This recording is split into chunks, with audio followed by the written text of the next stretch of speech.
So we have first Mr. John, is it Salisbury?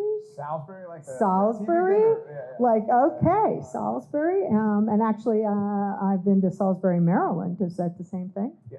Yeah. I think so. Yeah. Okay. Is the CEO and Chief AI Officer at Nexigen.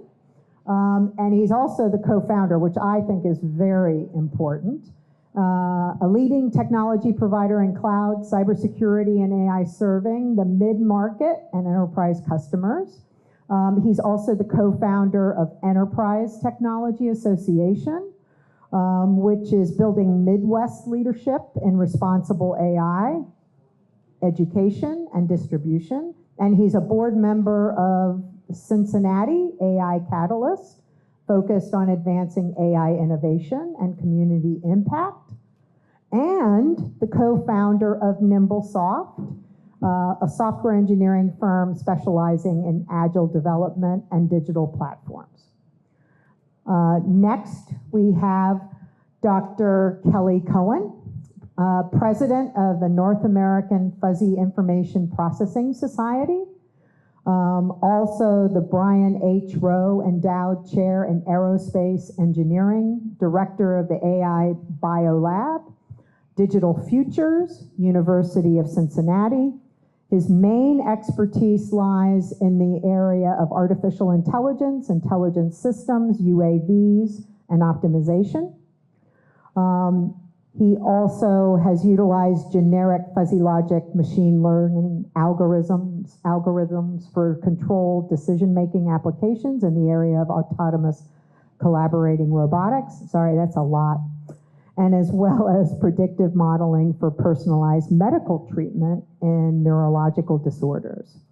And more recently, ensuring safety of workers in safety critical plant systems.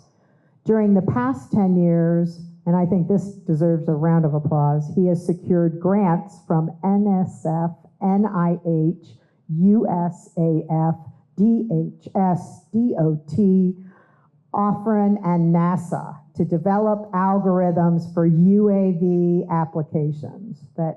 That's a big deal.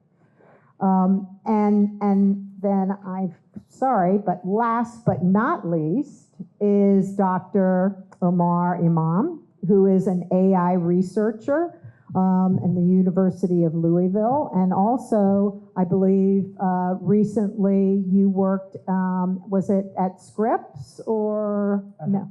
So it's called Hive AI Innovation Center, which is an innovation center affiliated with U of L.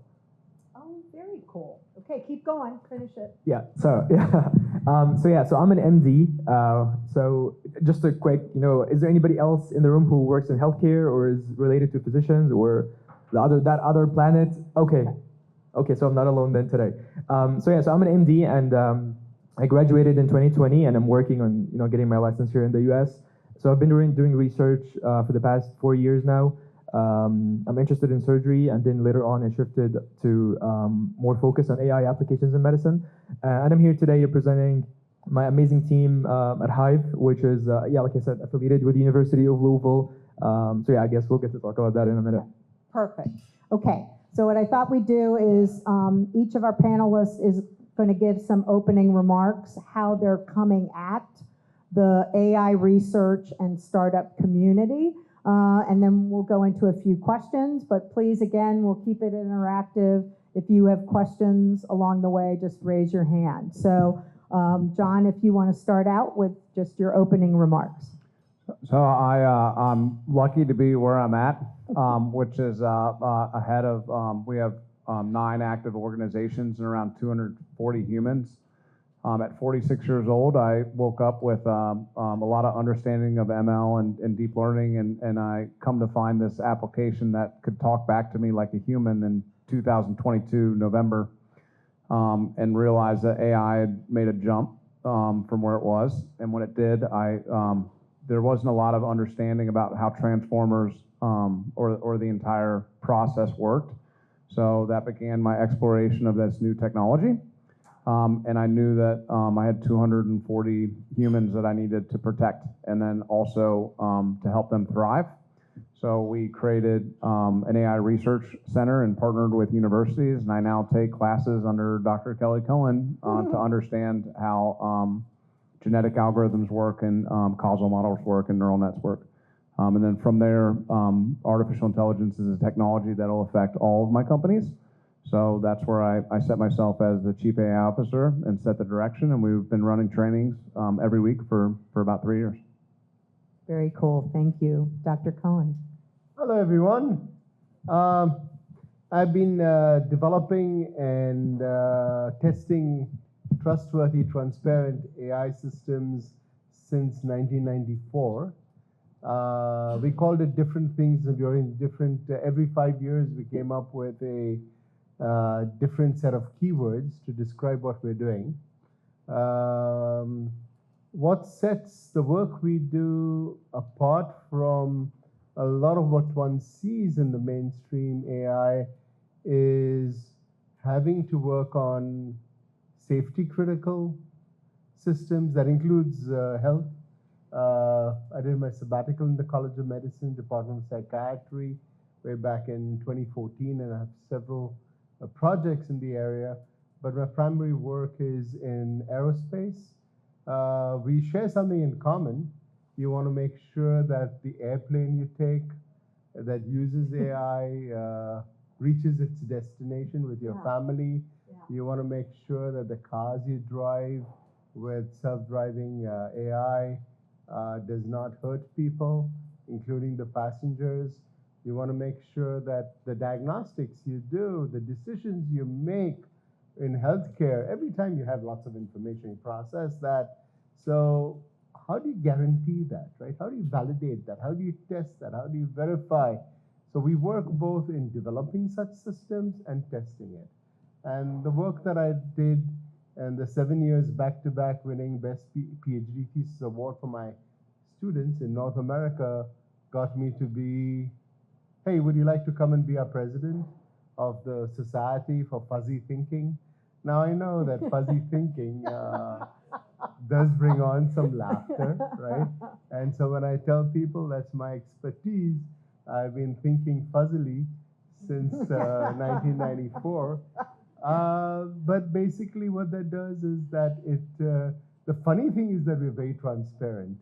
The world is fuzzy. The applications around us, there's a lot of ambiguity. But how do you make a crisp decision out of all of that fuzziness? And that's what fuzzy logic is about. Thank you. Right, so like I said before, so I'm an MD, and usually most MDs are not interested at all in anything other than being nerds for biology and understanding rare, diseases and conditions and whatnot.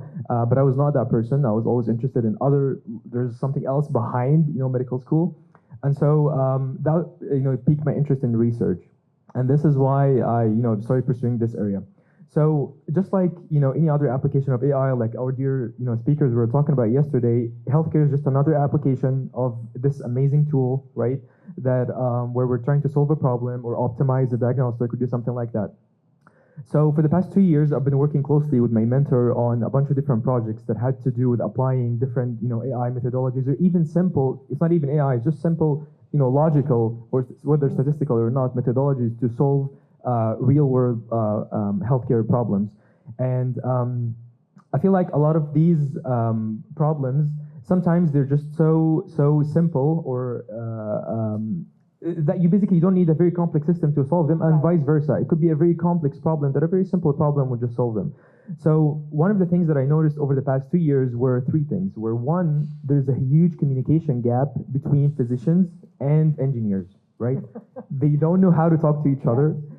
Engineers are talking in numbers and ones and zeros. Well, the only thing I'll say is, engineers have a tough time sometimes talking to anybody, and doctors sometimes have a hard time, medical doctors sometimes have a hard time talking to anybody. So the two together, I agree. 100%, right? And they make you wait for a long time in the waiting room, and then once they actually see you, they only have 5 seconds to talk to you. So, yeah, no. So communication is I feel like it's a very critical key player in the aspect of healthcare. If there are any vendors or startups or any CEOs who are managing companies, that have their products or are trying to work in the healthcare field, communication and having somebody who is in the field, I think, is very important. A lot of our dear speakers yesterday spoke about how important it is for security aspects to not have a meeting just with the security people or just with the CSO.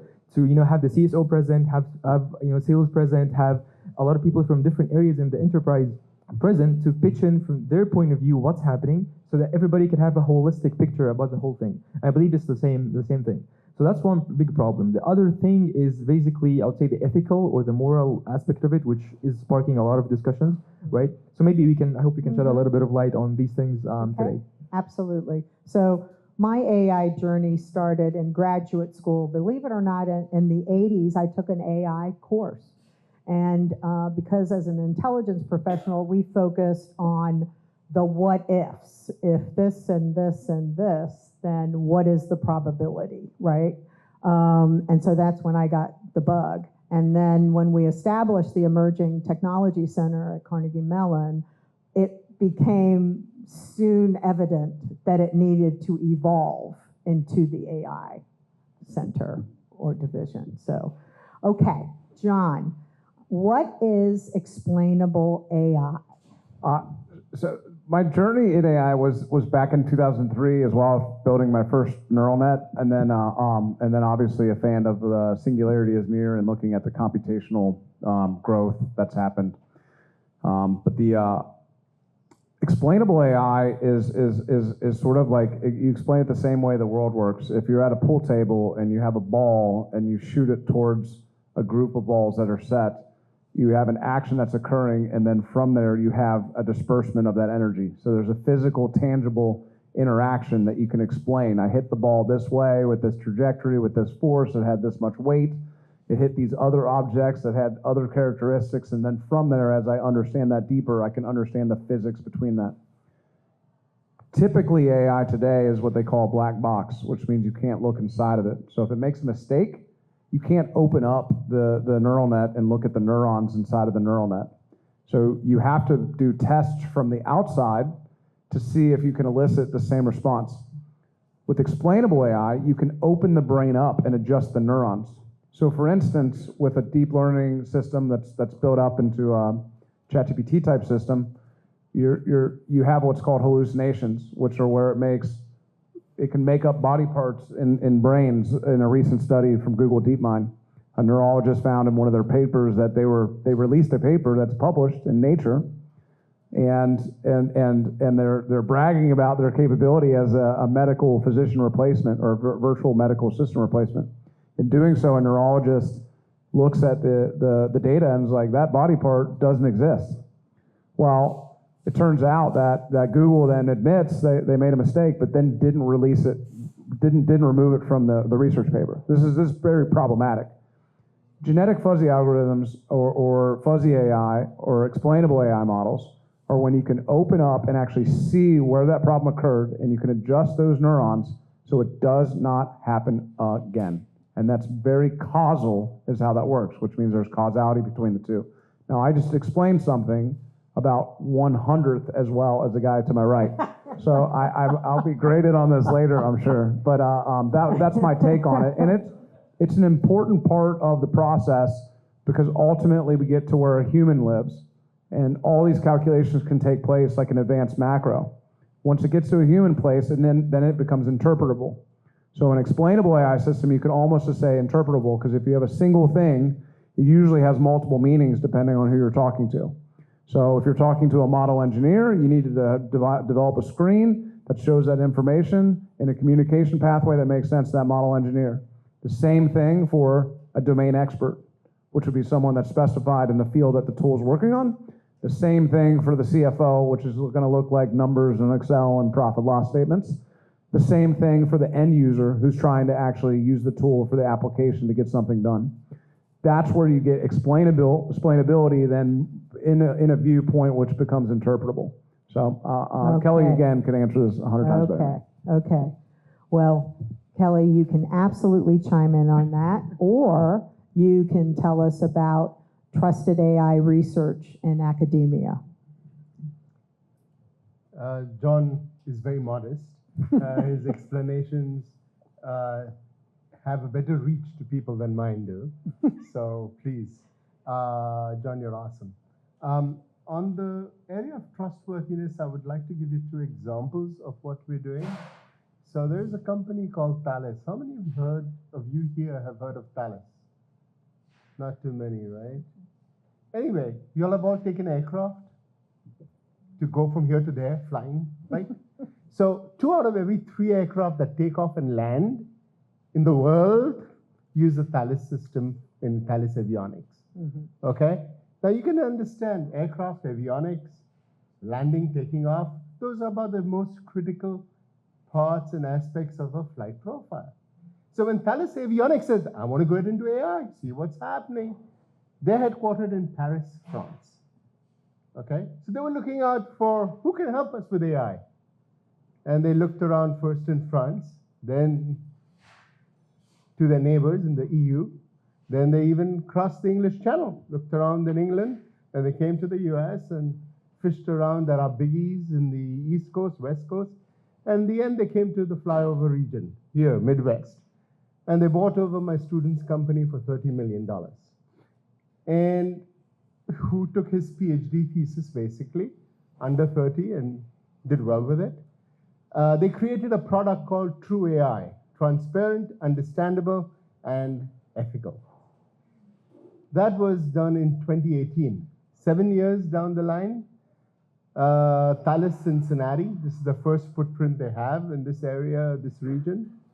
Now, just to give you an idea, the company is about 22 billion euros a year, give and take, about 90,000 workers, give and take. And so for them to make this investment and to acknowledge that the reason why they bought a company is our ability to verify and validate. Of course, it did help that in 2016, we beat a pilot combat simulation, and we demonstrated, according to 2 brand chiefs and the pilot, to be the most effective, adaptive, and aggressive AI in the world. So, which the news propagated, okay? And that was the reason why they bought us, not because we were aggressive, but because we were verifiable, capable, and we could extend our work. We also took that effort, so that's why we're trusted. Airbus had this True AI system validated on their aircraft with the pilot, that worked. Then the French military gave it an award for decision making.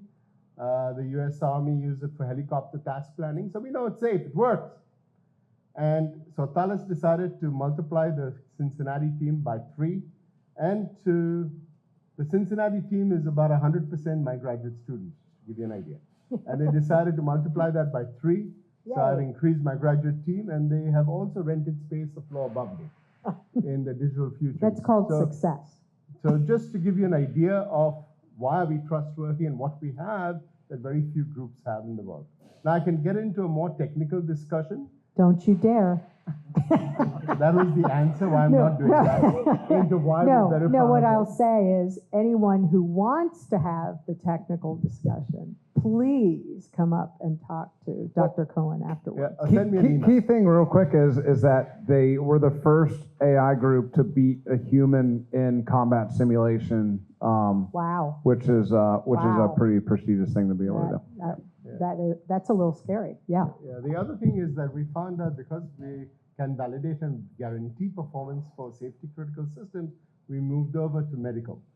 One of my projects is 2 o'clock in the morning, you go to emergency. You got a cut, you got a bruise, what happens? They look at it and they stitch you up. Now, do you think they don't have time? As you said, very short time with medical team. Do you think anybody wants to look at your electronic health records? Anybody's capable at that hour to look at it? So the psychiatric team that I'm working with decided to do a test case on 400 patients that come into emergency. And the question is, there could be some underlying issues. There could be some drug abuse, domestic abuse, Yes. some family-related issues, some mental issues, some disorders that bring you time and again. And then you require psych evaluation. We found out that if you have a psych evaluation within 48 hours, your chances of getting treated quickly is far more effective.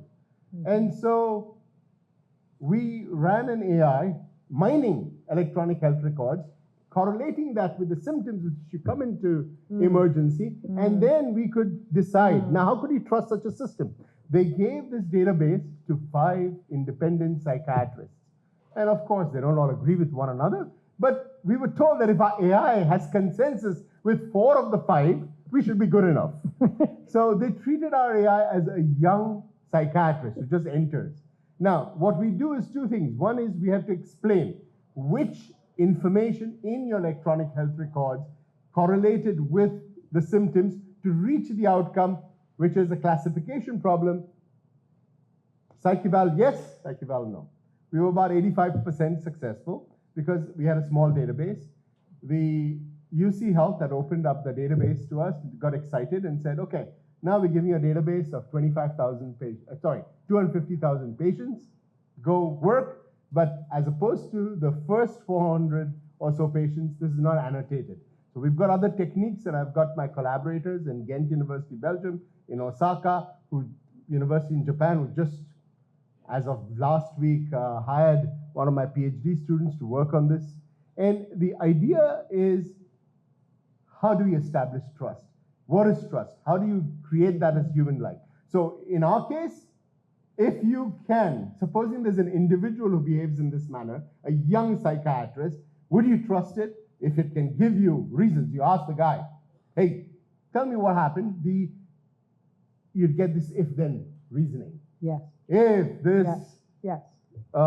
feature that was extracted from your electronic health records correlated with that symptom, then this reaches that. And not only that, I have studied 25 other cases that got the right diagnosis, which is very similar. So in the multi-feature world, we know 2 dimensions, 3 dimensions, but there's a multi-feature world. So in the multi-feature world with 80 dimensions, if the new patient coming in is very close in distance in the multi-feature world to experience we've had, then your confidence level goes up. But if you find a rare case, what does the young doctor do? Well, I don't know. You bump it up, right? So Right. that's what we do as well. Right. We bump up, we don't guess, we don't bullshit like most LLMs do, right? We basically say, we don't know. Why don't we know? There is no other case similar to this, right? So in intelligence, what you're trying to do is leverage AI to do level 1, level 2, which similar analogy, so that you bring the human in to do level 3. Yes, we are human-centered. We cut down on on the cost of human. And by the way, on what only humans can do. Yes. So it's not, to me, it's not about getting rid of humans. It's about leveraging humans in our unique way that we bring to the table. So I think, Emam, you have some other medical case studies that could roll in on top of this. Yeah, so before I get into the case studies, I would definitely agree with Dr. Kelly and John. Trust is definitely one of the top obstacles, I guess, in the way, especially amongst older physicians. They are very rigid. Our professors at medical school are very, very rigid to change. Shocking. So I mean, it's a good and a bad thing, right? It stands to reason. So for example, would you be comfortable, changing, like Dr. Kelly said, I know also like Boeing makes like at any one point 70% of planes flying in the air have a Boeing engine.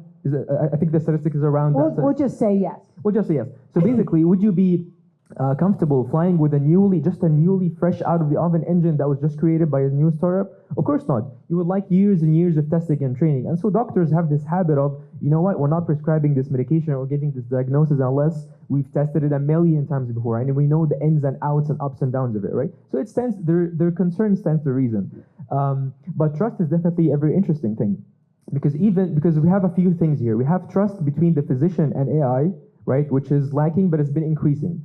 I've seen a study that basically that is going exponentially. Is the digest as more new AI features and more models are coming up, especially the explainable, interpretable models. More physicians are having trust in using these AI areas, whether it's an administrative or diagnostic or prognostic or whatever. The second thing is trust between the patient and the AI, right, and that's a whole other area. And the third is, which is interesting, because there's a study, it's called Mont Blanc University or Institute in Berlin, They did a study and they found that patients do not have, they have trust in AI. Physicians have trust in AI, but patients do not have trust in physicians who use AI.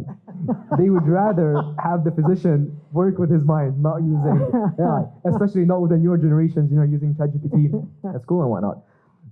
So I definitely agree that trust is one of the things. Explainability is a major player. If you can tell me that this model is giving you this diagnosis based on here's the area of that image that we looked at in this radiograph, right? Mm-hmm. And the way to do this is, like Dr. Kelly mentioned, is by having a disciplinary team where he's talking to his psychologist and telling them, how do you think when you have a patient comes to you at 3 in the morning in the emergency room, what is your approach when you're approaching this? You have now 80 variables coming at you. By the way, I need you guys to solve this emergency room problem because it is systemically an issue of people waiting 10 hours. Do you know what I mean? Like, this could be a game changer to the medical community if you get this one solved.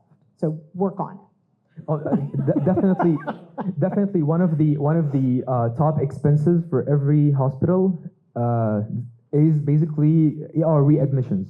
So patients who present to the ER and then they're diagnosed with something, and then there's either a problem with their diagnosis or a problem with their treatment.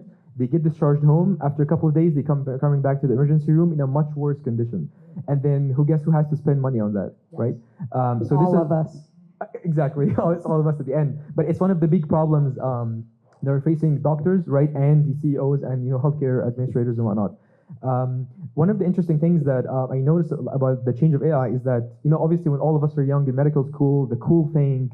Did you all watch Grey's Anatomy or Dr. House, MD, or for a while? For a while, yes. Then it got a little old. They have like 40 seasons now. It's insane. It's like season 23 was just up last year. So the cool thing is to be a surgeon. Surgeons are sexy. Surgeons are cool. But other internal medicines are, they're just lame, regular lay doctors. So when I was in med school, I was like, yeah, of course I want to be a surgeon. And then one time I was doing training in the UK, and then I was working with this amazing mentor. So he was a general surgeon, right? So he finished his training in general surgery. Then he subspecialized in breast surgery. And then he subspecialized in breast oncology, which is cancer surgery. And then he took an additional fellowship in vascular surgery so that during the operation, if something happens to a blood vessel, he doesn't have to call somebody else from vascular. He can just do it himself. So while he was getting his training in the vascular, while he was working, I noticed there was like a guy right next to him. He was on talking in his ear, like, advanced 3 millimeters. Stop. Do you see the structure? This is so-and-so, go to the right, do so-and-so. So I realized, wow, like this guy next to him is the brains, and this amazing mentor that is mentoring me is just a muscle at this point, right? And this is, I think, what AI is gonna do. This person will be replaced by a machine now, right? Being amazing or being a great physician will no longer be dependent on how skilled you are with your hands. Well, because if you can put into the database every successful surgery, that procedure, right? Then you're optimizing and you can do it globally. So I'm going to pivot because I got to go to security. Security of AI systems. Come on, John. It is, is it? I thought they were really secure. I don't know what you're talking about. They don't cough up any information. They won't tell you what you want to know. Yeah, that's a big problem. One was the super intelligence is what people are talking about instead of AI now. What is that? And then securing that even. So one is understanding how something works compositionally is becoming very, very important, which means breaking something down to its individual parts. You could call it quantizing it if you're talking about like quantum mechanics. So you're looking at chunking in a very, very small manner. You're almost looking at each line being validated by an external source or grounded source, which is why people are talking about RAG being extremely important and kind of integrating in this process. I'm using a bunch of technical terms here. But in general, superintelligence is sort of like a chess engine. So why does a chess engine beat humans? It's pretty simple in my mind. One, it can project out farther than the human brain can. So a human brain can only see 15, 20 moves ahead. If you're using them in series, you could maybe get to like 27 moves that I've been able to calculate out myself after using actually like paper and so forth. A chess machine has seen the variations, and it can run those simulations out further than a human can. Second thing is it can do it faster than a human brain can operate, because we operate electrochemically, which is different than how it's doing it. What it doesn't have is any real experience. So in that domain, though, which is a small data distribution set, it will beat any human. There's no human that can beat your phone. That will happen potentially in every area, but that has to be proven to see. Now, using that in a general standpoint, which means that we're basically able to do that across any domain, no idea if that's possible. People are they're hypothetically putting out remarks and they're hyping that and they're saying potentially. That's very right now loose stitching. Super intelligence, though, is basically focusing. Instead of being general, we're focusing on a domain, and then we're creating a ton of activity towards that domain, high efficiency, and you can get what I would say is beyond human capabilities. Securing that then means that if an attacker is using that in the cybersecurity space, it's now attacking you at a level that's beyond your human capabilities to interact with, which is already happening today. So if you look at Microsoft Azure, you're looking at trillions of daily signals that they have to process every day, trillions. You could take every single human on the planet and you could say, that's all your job now, and you would not be able to keep up with the signal that happens in one day. It would take all of humankind a year, years, like maybe our entire lifetime, just to handle the signals that are happening every day. So it's already occurring at that level. It's already super intelligence. I call these high-speed networks, which are working at a bandwidth capacity that humans are not able to participate in today. It happens in the stock market. It happens in these advanced marketplaces across organizations. And on the back end, humans are going, did something break? And it's all worked out into an explainable process. When you start introducing chaotic solutions in here, and stitching or grabbing information and cross-correlating it without visibility, happening all over the place, you're ending up with like extreme security problems. So my thought process is number one is you build what I call a golden road in your organization. So if you build a road, if you want it to operate like the Autobahn in Germany, which is where we can drive 125 miles per hour, then you better have that road working exactly how your users need to use it. So we get rid of all the distractions, all the side roads, all the big signs, we get rid of those things. So is that kind of a sandbox? I would say it's your operating platform that you move towards. Okay. And to me, it's a reliable system that's got heavy controls and visibility and transparency. Right. And then you're running training towards a central orientation. So you're getting rid of the shadow AI, and you're moving towards a responsible program, which then you run your applications off of. And there's a whole, I mean, I could talk for an hour about what you're that not going details. to. But that to me is so where to the go. top 3 things to secure AI are. Top 3? Come on. Top 3 is hard to condense to. I'll just say one is identity layer. Okay. Who's interacting with you and who's interacting back with you. Yes. Number 2 would be how it's being interacted with and what's being asked of it. And then number 3 would be the I guess the controls and processes that the humans are using. Thank you. See, you could do it. Okay, Kelly, how do we validate and verify AI? We use 4 different techniques. One is a mathematical technique in computer science, well-known formal methods. Formal methods takes every line of code and breaks that down, and it takes a lot of time to do this. It's usually done in the design, it's offline, and it has been utilized by, say, JPL when they have many sequences in the temporal landing of a robotic spacecraft on Mars, okay? It has proven itself. When it comes to AI, things are a little more than a sequence of events that need to work, each one which has a certain time to it. It is more having to be reactive as in pre-programmed. So for pre-programmed, formal methods have worked well. We've applied that to our AI system successfully, and this has been integrated into the true AI system of Thales. That's one of the big selling points of the software that we created for Thales. Then there are 2 other techniques, and then a spin-off of the first one.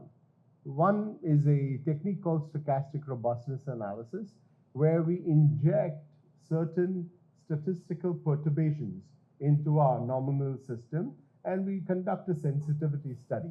So we can run a couple of million cases, each one a deviation, And then we look at the overall picture.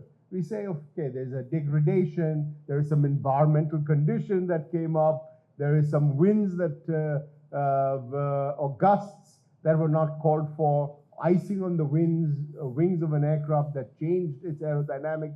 So we look at all these different variations, we see how our system reacts, and then we either go back to the drawing board and say, look, there's a contingency we didn't take care of, or we introduce certain failures. If you have a system which is complex, and there are many, many, many subsystems around there, tens of thousands.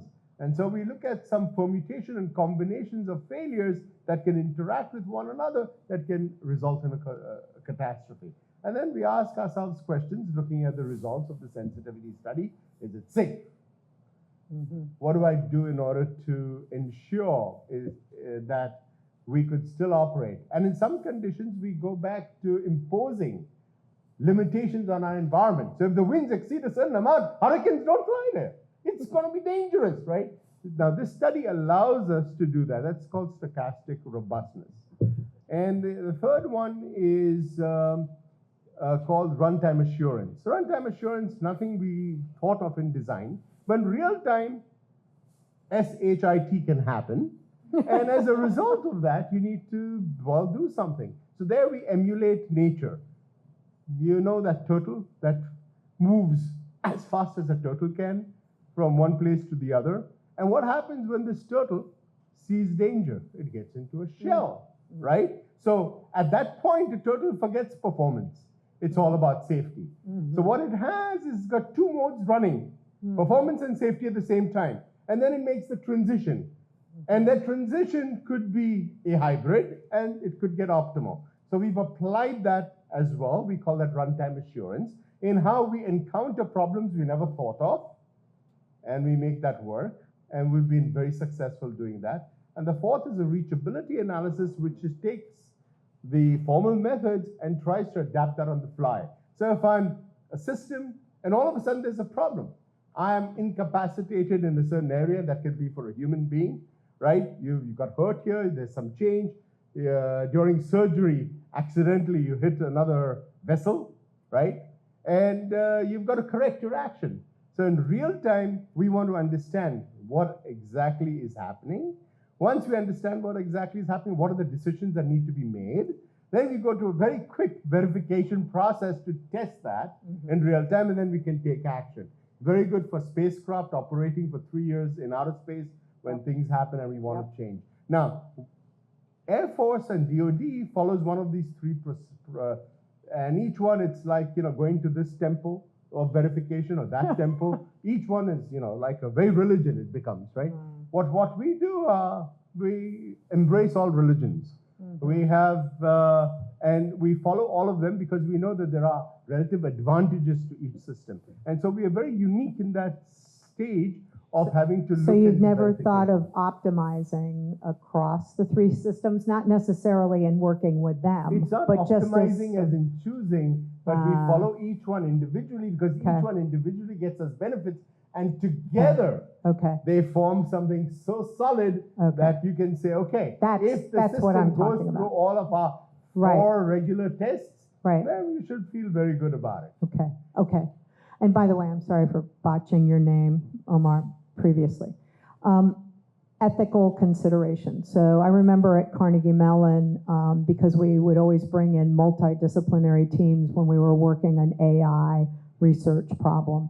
And a lot of it was the data, right, can skew things depending where you're getting the data from, okay? And then another thing was the design, right? Because we found that people were coming with their, you know, prejudices, for lack of a better word, but unique perspectives. And if you had the same kind of people focused on the same thing, then you ran into issues. So how do you address? Oh yes, I totally agree. AI is just a tool that, you know, propagates and potentiates all these biases that are already existing. One example of that is actually a project that we're working on with some of my colleagues. Basically, it's a project that would take pictures. There's a certain device called the nail fold capillaroscopy, which takes pictures of your nail folds, And our project was to get an AI model that would look at these pictures and analyze them. Are you normal or are you abnormal? And if you are abnormal, do you have this particular disease just based on that image? So when we did the literature review, we found, I think, about 18 studies that are working on that in that particular niche. 15 of them are only using images of white-skinned individuals. And the remaining 3, they did not. Imagine that. So the other thing is that nobody has been addressing that concern. So only out of the 3 remaining papers, they didn't include the dark-skinned individuals, but 2 of them admitted that, hey, one of the limitations of our study is this, and only one of them actually did do that, right? So these biases are definitely propagated. Yeah. And the way to overcome that is from day 0, while we're still in the conceptualization phase, involve all perspectives, right? Let's get somebody from a medical team on the team. Let's get a software engineer. Let's get a data scientist. Let's get whoever needs to be involved. And then the other thing, I guess, is just to try and understand the nature of that healthcare, sector, right? Yeah. I'll just give 2 quick examples. One of them was an interesting finding by a professor who we're working with. That Brian likes to share this fact. So basically, there are 2 big bones right here in the middle, right? Like right underneath, at the top of your chest, called the collarbones. So 40% of radiologists miss these collarbones. Like you would show them an X-ray with the person missing their collarbones, and they wouldn't even know it. Right? 40%. That's about half of the radiologists who are the specialists in the field, Right. not like a medical student, right? Yep. But they're still performing well enough in their field, right? Which brings the idea of thresholding, or how engineers always depend on numbers. Oh, my confidence interval is this much, 99. My accuracy is this much. My sensitivity is so and so. Maybe in the medical field, the numbers do not matter as much. 1 + 1. The answer yesterday was 1-0. Today in the medical field, 1 + 1 could be anything. Could be 2. Could Right. be 3. And so the only way to do this. Yeah. So the only way to I'm just wrapping up. So the way to do this is to make sure that they are communicating with each other. Yep. So that these problems are communicated. One last example, and I'll end with this, is, for example, temperature. Usually, when a nurse measures the temperature, if it's normal, it'll just leave it as blank, right? Which is a huge problem. If a computer scientist looks at a table or data and then he finds blank fields, oh my God, this data is missing something. But actually, it just means normal. Right? So just a little bit of communication goes a long way in solving these major problems for both of us. Great. In the last 5 minutes, I want to make sure if there are any questions in the audience, and then I was going to 30-second closing remarks. Okay, so I was hoping that we could have each one of you tell a real-world scenario of what you're working on today, and in particular, like a problem you're trying to solve with the research you're doing today. Okay. Can I take one back here? Was there one back here?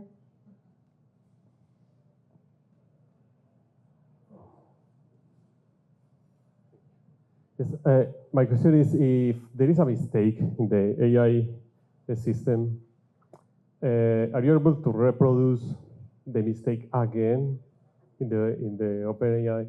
And is that accurate, or how is the process? I did that because when you are doing the software development, yes, you need to reproduce every error that you have. So I don't know if are you able to do that.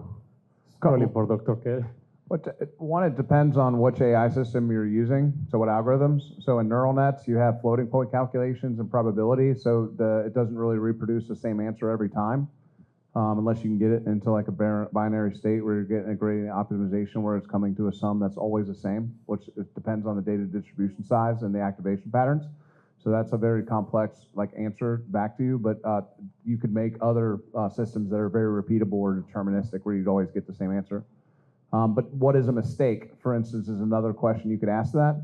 For instance, if you ask ChatGPT to create a drawing of or a picture of a watch, it's always going to give you a watch with a time of 10:10. Why is that? Because all of its training data is for watches that were shot in commercial production, which show time of 10:10, because that's appealing to a human eye. So it doesn't know what a watch is other than one that shows 10:10. It doesn't have any ability to do that. That's a training data thing. So. Is that a mistake, or is that just a feature? Yeah. Okay. So if we could go back to this young lady's question, if you could each talk about something that you're working on now. So we worked on a phishing classifier for phishing links, which was a paper that his student, Lohith, who interns with us, is working on, and it's one base paper at the NAFIPS conference in Banff. That was a link detection, explainable AI model, which was able to detect across 258,000 emails, 75,000 links. It was able to identify that there were 75,000 links, and then identify that there were 37,000 phishing links across many different features within 0.43 seconds on local compute, no GPU. Now, that solves phishing for the most part. We know how to do that. The question is, you can solve a problem, you have to distribute that. That's a whole other section of this whole thing, which is the business side. Another one we're working on is an ingest classifier for general approximation of a problem. But let me jump on that. Go for it. If you can automate it in such a way that there doesn't need to be human intervention, then the solution pricing, do you see what I'm saying? Yeah, you're reducing the cost of management, yeah. Exactly. But you still have to sell it. Right, but then the availability. If it costs me $5 a month, do you see what I'm saying? Oh, yeah, all day long. I could go up and say, we got to the world. 10 pennies for phishing solve, right? We could say that, And but people have to buy it, understand it, you have to communicate it, you know. But you might sell it to a million people. I'll sell it to you right now. Okay, next example. So Let's talk. whether we know it or not, we all use satellites for navigation. When we're driving in the car, we use satellites for communication. And so what happens when a satellite runs out of juice? Well, think of you calling AAA when you buy a new car, it runs out of a gas tank. You say, oh, my car now is useless. Get me a brand new car with a full tank of gas. Of course you wouldn't do that. You'll just make sure, at worst you get stuck and you get AAA to give you a gallon or two of gas. So the ISAM project, which is the in-space assembly and maintenance of spacecraft, was set up by the White House. The Space Force in round 2 had 2 awards given around the country. One was to Texas A&M, and the other one was to our University of Cincinnati team. On the team, my job is verifiability and validation. What we're looking at is spacecraft. That is your service spacecraft, your AAA spacecraft, coming into proximity, or basically having a rendezvous with a spacecraft that is low on juice. And then we have robotic arms reaching out from spacecraft A to B, okay, and interacting.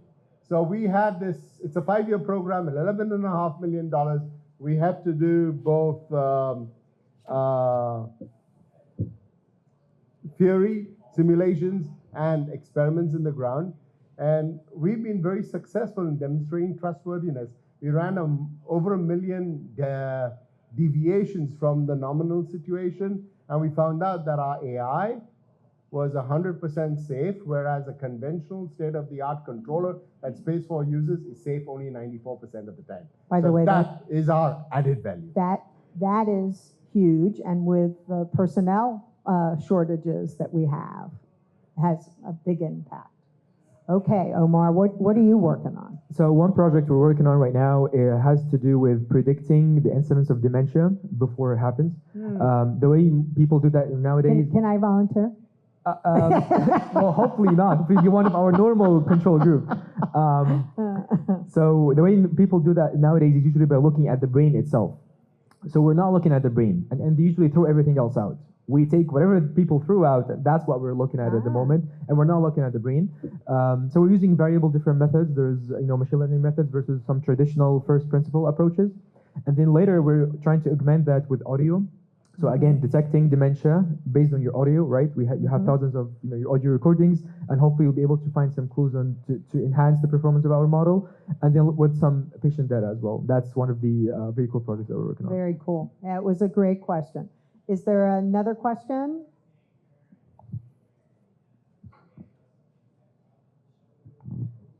This question is to Dr. Emam. I have a couple of questions. One is on the surgery, and one question. Okay. I know that some surgeons are using AI-powered edge computing for detecting. In colonoscopy, there is a company called, I think the product is Genius GI. are you aware of anything about this product, and what is the success of this product? So I'm not aware about this particular product, but my mentor has worked on a similar project on colonoscopy. Basically, colonoscopy is a little camera with a tube that goes through your not through your mouth, but through the other ending of the body. Yeah, and I have not enjoyed it. Yes.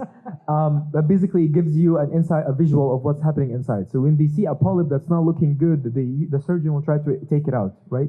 So the AI model that my mentor worked on would analyze the risk of that particular polyp and give you a score real time as he's navigating, so that it can help him in making a decision. So yes, these products do exist, and the surgeons are relying on them. These are not research applications; they are now moving into clinical applications, actually. Okay, gentlemen, so anything that you want to say that you didn't get to say as your last takeaway? John, if you want to start. Be more loving. That's about it. Boy, talk about, okay. Understand what you're doing with AI. It's a very powerful tool. Be responsible. Make sure that it doesn't get into the wrong hands and it is not abused. Very good. Well, two messages, one for the physicians and the healthcare people, and one for the non-healthcare people. So for the healthcare people, like my mentor likes to say, before AI, you gotta have I first. Because they always think that let's just throw AI at this thing and it'll solve our problems. No, you need to have I, and it'll just copy what you're doing. And for the non-healthcare people, the speed at which technology is evolving is the speed of AI. It's no more longer the speed of software, but the speed of advancements in medical, especially applicable, pragmatic, clinical solutions is not going at the same speed, and it should not. And the human mind and the human psyche should not also be going at the same speed.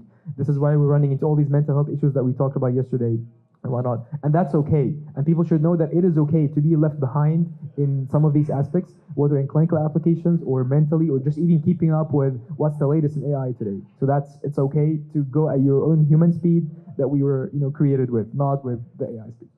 So I already feel a lot better with you gentlemen as key players in the AI space. So a round of applause, please.